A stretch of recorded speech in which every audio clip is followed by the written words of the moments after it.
Hello friends, welcome to Study Master. मैं हूं आपका फ्रेंड जीएस राय। फ्रेंड्स, आज हमारा जो इकोनॉमी का नेक्स्ट लेक्चर है, जो इकोनॉमी की लेक्चर सीरीज चल रही थी, उसके बारे में नेक्स्ट लेक्चर करेंगे।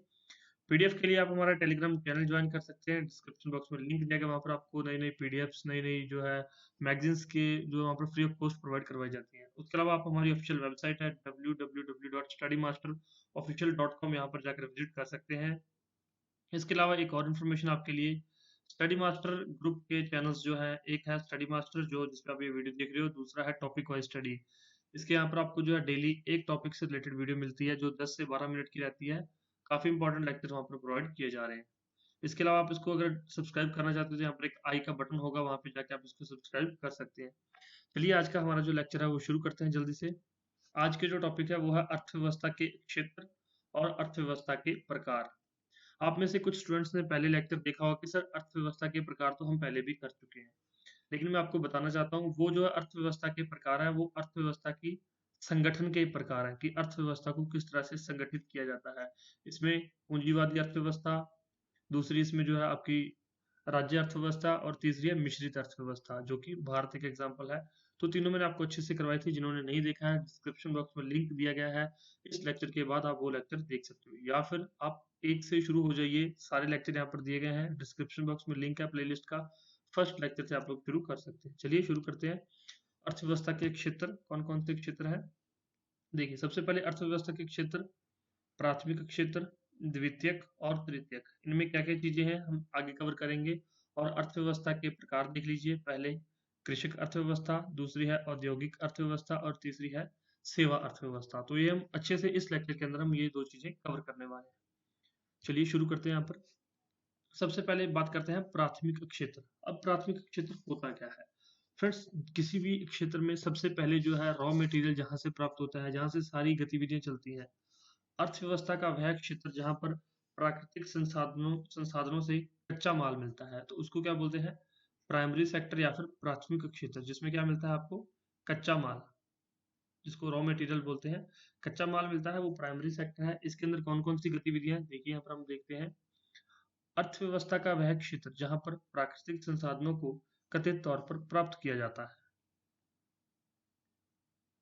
जैसे कि उत्खनन, कृषि कार्य, पशुपालन, मछली पालन। वो आपको पता है कि जहाँ पर उत्खनन होती है वहां से आपको रॉ मटेरियल मिलता है। कृषि कार्य है, आपको चावल मिलते हैं, आपको अनाज मिलते हैं। चावल से, अनाज से आगे प्रोडक्ट बनते हैं, सब्जियां, फल, फ्रूट। ये सारी चीजें आपको जो है कृषि से मिलती हैं। इनके आगे जो है चीजें इन पे, इनके आगे इनसे चीजें बनाई जाती है। तो ये एक रॉ मटेरियल है इंडस्ट्री के लिए। तो ये हमारे कहाँ से मिलता है? प्राइमरी सेक्टर से। आपके एग्जाम में क्वेश्चन किस तरह से आएगा? निम्नलिखित में से प्राइमरी सेक्टर, प्राइमरी क्षेत्र का कौन सा एग्जाम्पल नहीं है? उत्खनन, कृषि कार्य, नीचे लिख देगा वहां पर विनिर्माण। तो विनिर्माण प्राथमिक क्षेत्र का कार्य नहीं है। प्राथमिक क्षेत्र के अंदर चार चीजें आती हैं: उत्खनन, कृषि कार्य, पशुपालन, मछली पालन। चलिए देखिए, इसी क्षेत्र को कृषि एवं संबद्ध गतिविधियां क्षेत्र भी कहा जाता है। क्या बोलते हैं इसको? Agriculture and allied activities. याद रखेंगे, एग्रीकल्चर एंड अलाइड एक्टिविटीज। दूसरा है यहाँ पर सेकेंडरी सेक्टर, द्वितीयक क्षेत्र। यह अर्थव्यवस्था का वह क्षेत्र है जहां पर क्या होता है, आपको रॉ मटेरियल मिल गया। रॉ मटेरियल मतलब कच्चा माल। आपको कच्चा माल आपके पास आ गया। अब कच्चे माल को क्या करना है? मैन्युफैक्चर करना है। कच्चे माल से कोई प्रोडक्ट तैयार करना है। वो कहाँ पर तैयार किया जाता है? कच्चे माल से प्रोडक्ट सेकेंडरी सेक्टर में। देखते हैं इसको, इसकी क्या डेफिनेशन है, सारी चीजें।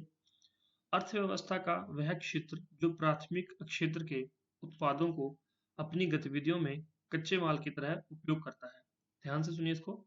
प्राथमिक क्षेत्र के उत्पादों को, जो प्रोडक्ट होते हैं किसके? प्राइमरी सेक्टर के, प्राथमिक क्षेत्र के, उसको कच्चे माल की तरह प्रयोग में उपयोग करता है। वो कौन सा क्षेत्र है? सेकेंडरी क्षेत्र।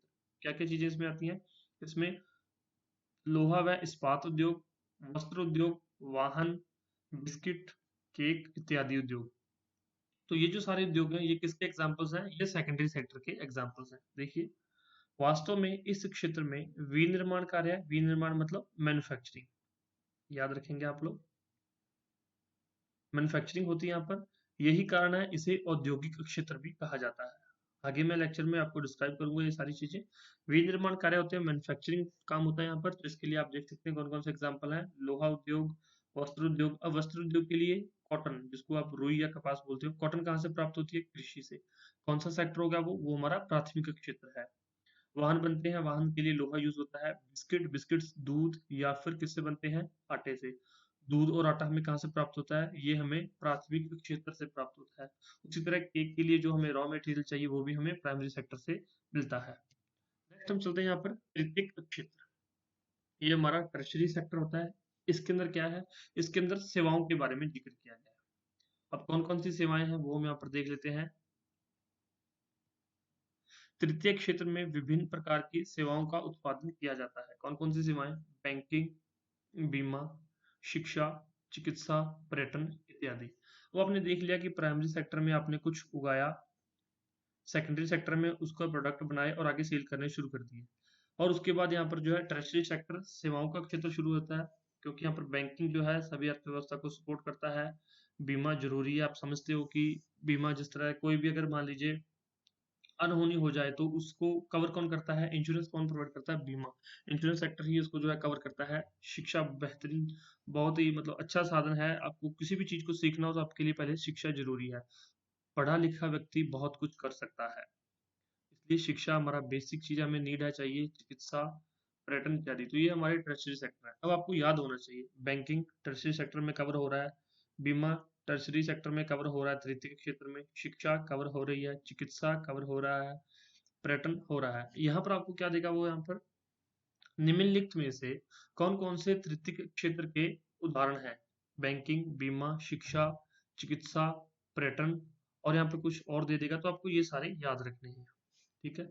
इस क्षेत्र को सेवा क्षेत्र, जिसको कि सर्विस सेक्टर भी कहा जाता है, सेवा क्षेत्र याद रखेंगे, सर्विस सेक्टर कहा जाता है। नेक्स्ट है अर्थव्यवस्था के प्रकार।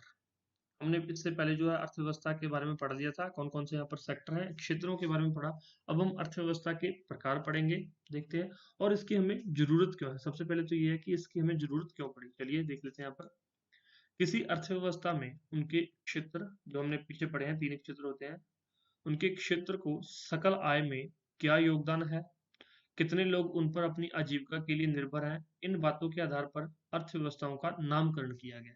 अब मान लीजिए प्राइमरी सेक्टर, सेकेंडरी सेक्टर और टर्शियरी सेक्टर, मान लीजिए 3 सेक्टर है, पीछे क्षेत्र बताया मैंने आपको, जो अलग अलग लोग अलग अलग क्षेत्र पर अपनी आजीविका के लिए निर्भर होते हैं, उन्हीं के आधार पर इसका नामकरण किया गया। चलिए देखते हैं इस सेक्टर का क्या नाम रखा गया है। सबसे पहले है कृषक अर्थव्यवस्था।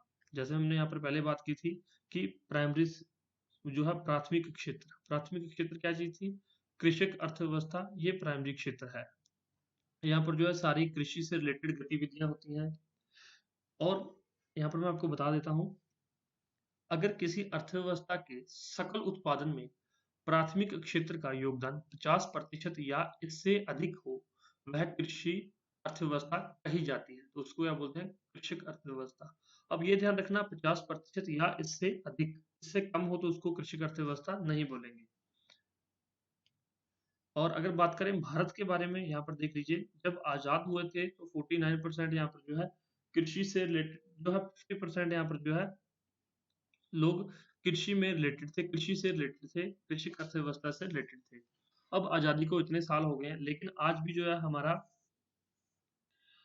49% लोग आज भी इसके अंदर सम्मिलित हैं, इस कृषि रिलेटेड कार्य में। लेकिन जो है इसका 18% जो शेयर है हमारे यहाँ पर अर्थव्यवस्था के अंदर है। देखिए फिर से बता देता हूँ, जब 1947 में आजाद हुए थे तो 50% जीडीपी के अंदर शेयर था अर्थव्यवस्था कृषि का। जो हमारी जीडीपी है उसके अंदर 50% शेयर था किसका? कृषि का। और 50% लोग ही इसके अंदर सम्मिलित थे जो कृषि से रिलेटेड काम करते थे। आज आजादी के इतने सालों बाद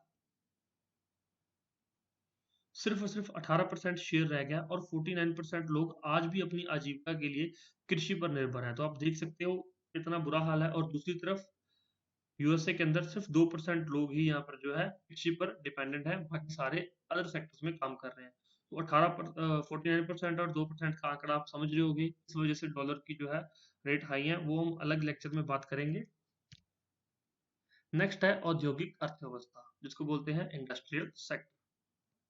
इसके अंदर कौन कौन सी चीजें कवर की जाती है? देखिए, ऐसी अर्थव्यवस्था में उसकी सकल आय में द्वितीयक क्षेत्र, सेकेंडरी सेक्टर का हिस्सा 50% या इससे अधिक रहता है। इसी अनुपात में इस क्षेत्र पर लोगों की निर्भरता भी रहती है। और जो यूरोप और अमेरिका थे, वो सबसे पहले उनके अंदर उन्होंने इंडस्ट्रियल रेवोल्यूशन वहाँ पर आए थे। वहाँ पर सबसे पहले इंडस्ट्री आई थी, तो इसलिए उनको औद्योगिक अर्थव्यवस्था कहा जाता है। तो याद रखेंगे, जहाँ पर जो है प्राइमरी सेक्टर के प्रोडक्ट को लेके मैन्युफैक्चरिंग की जाती है, उसको सेकेंडरी सेक्टर बोला जाता है। और यहाँ पर जो है सेवा अर्थव्यवस्था, ये कौन सा है? ये तृतीय क्षेत्र। अब आपके माइंड में आ रहा हो कि इसकी हमें जरूरत क्यों पड़ी। अब मान लीजिए सैमसंग कंपनी है, सैमसंग ने खनन से कुछ प्रोडक्ट तैयार, कुछ वहाँ पर रॉ मटेरियल लिया, रॉ मटेरियल से इन्होंने क्या किया, रॉ मटेरियल से इन्होंने मैन्युफैक्चरिंग की, मैन्युफैक्चरिंग करने के बाद इन्होंने मोबाइल फोन बना दिए, एसी बना दिए, या फिर इन्होंने रेफ्रिजरेटर बना दिए। अब ये तीनों चीजें इन्होंने बना तो दी, अब इनको बनाने के बाद आगे सेल की, सेल करने के बाद इनमें कुछ खराबी आ जाए, तकनीकी खामियां आ जाए, या फिर लोगों तक पहुंचाने की बात आ जाए, तो कौन करेगा? तो वो सर्विस सेक्टर। तो ये जो सारा काम है वो सर्विस सेक्टर के अंदर आ गया। फिर सर्विस सेक्टर के अंदर अदर कुछ और भी जो है जुड़ने लग गए, जैसे बैंकिंग, स्कूलिंग, इसके अलावा बीमा, इंश्योरेंस, ये सारी चीजें फिर सर्विस सेक्टर के अंदर कवर होने लग गई। चलिए देखते हैं। ऐसी अर्थव्यवस्था जिसके अंतर्गत सकल आय में प्रत्येक क्षेत्र का योगदान 50% या इससे ज्यादा हो, उसे सेवा अर्थव्यवस्था कहते हैं। ऐसी अर्थव्यवस्था को अपनाने वाला पहला देश, जो पहले पहल औद्योगिक अर्थव्यवस्था को अपना चुके थे। अब ये तो आप समझते होंगे कि अगर अगर आपके यहाँ पास यहाँ पर आपने मोबाइल बनाया है, तभी आप यहाँ पर सर्विस दोगे लोगों को, तभी आपको इंश्योरेंस की जरूरत पड़ेगी। अब गाड़ियां हैं तभी इंश्योरेंस है, अदरवाइज अकेले आदमी की इंश्योरेंस कौन करवाता है? हालांकि अब इंश्योरेंस की बहुत सारी स्कीम्स आ चुकी हैं, लेकिन वैसे कोई यहाँ पर इंश्योरेंस नहीं करवाता। इस अवस्था में ज्यादातर लोगों की आजीविका तृतीय क्षेत्र से पूरी तरह होती है। तो जब आजाद हुए थे, सबसे ज्यादा भारत किस पर था? कृषक अर्थव्यवस्था पर डिपेंडेंट था, कृषि पर। उसके बाद हमारे यहाँ पर मैन्युफैक्चरिंग बहुत ही कम समय के लिए आई, या फिर बहुत ही कम लेवल पे हमारे यहाँ पर मैन्युफैक्चरिंग आई, जो है सेकेंडरी सेक्टर ये भारत में बिल्कुल कम लेवल पे है। और जो है उसके बाद हम जो डायरेक्ट कहाँ पर चले गए, हम सेवा क्षेत्र में चले गए। आपने देखा होगा बहुत सारी जॉब्स, बीपीओ, केपीओ, केपीओ, यहाँ पर बहुत सारी जो है जॉब्स हैं, हम भारतीय लोग यहाँ पर काम करते हैं, अच्छी सैलरी भी लेते हैं। ये बीपीओ और केपीओ सिर्फ और सिर्फ भारत के लिए नहीं, अदर दुनिया के लिए भी ये काम करते हैं। यूएसए की कंपनी, काम कहाँ पर हो रहा है? यूएसए में। मान लीजिए यूएसए में किसी का कोई ओवन खराब हो गया, तो वो फोन कर रहा है, तो वो यूएसए में नहीं मिल रहा, वो इंडिया के अंदर फोन कनेक्ट हो रहा है। जो कस्टमर केयर कॉल कर रहे हैं, वो इंडिया से बात कर रहे हैं। क्यों? क्योंकि इंडिया में लेबर सस्ती है, इंडिया में जो बीपीओ केपीओ ये सस्ते हैं। ये केपीओ इंटरनेशनल होती है और बीपीओ लोकल जो होती है, याद रखेंगे आप लोग इस चीजों को। मान लीजिए ब्रिटेन में कोई प्रॉब्लम आ रही है, तो वो फोन कहाँ पर आ रहा है? वो फोन यहाँ पर इंडिया में आ रहा है। जो कस्टमर सर्विस सपोर्ट प्रोवाइड कराई जा रही है, वो इंडिया से प्रोवाइड कर रही है। तो ये चीजें आप समझिए इस बात को, कि भारत सबसे पहले कहाँ था? प्राइमरी क्षेत्र में। उसके बाद कहाँ पर चला गया? सीधा मूव कर गया तृतीय क्षेत्र में। द्वितीय क्षेत्र में बहुत कम जो है यहाँ पर भारत का योगदान रहा है, और बहुत कम यहाँ पर हमने उन्नति की है। इसमें बहुत ज्यादा कुछ डेवलपमेंट नहीं हुई है। हाँ, अब यहाँ पर जो है startup India, stand up India, ये बहुत सारी स्कीम्स आ रही हैं, जिसके तहत हम जो है मैन्युफैक्चरिंग की तरफ बढ़ने लगे हैं। भारत को हम आने वाले समय में मैन्युफैक्चरिंग हब बनाने की कोशिश कर रहे हैं। तो आई होप आपको ये सारी चीजें समझ में आ गई होंगी। और थैंक्स फॉर वॉचिंग। और अपना जो है please comment your review about lecture, कि लेक्चर के बारे में आपकी क्या राय है, कुछ सुधार चाहते हो या कुछ एडिशनल इन्फॉर्मेशन चाहिए। पीडीएफ के लिए टेलीग्राम ज्वाइन कर लीजिए, लेक्चर को लाइक और शेयर जरूर कर दीजिए, ऑफिशियल वेबसाइट विजिट कीजिए, और ये सब चीजें मैं पहले बता चुका हूँ। Thank you so much, take care, bye bye, God bless you all, आपका दिन शुभ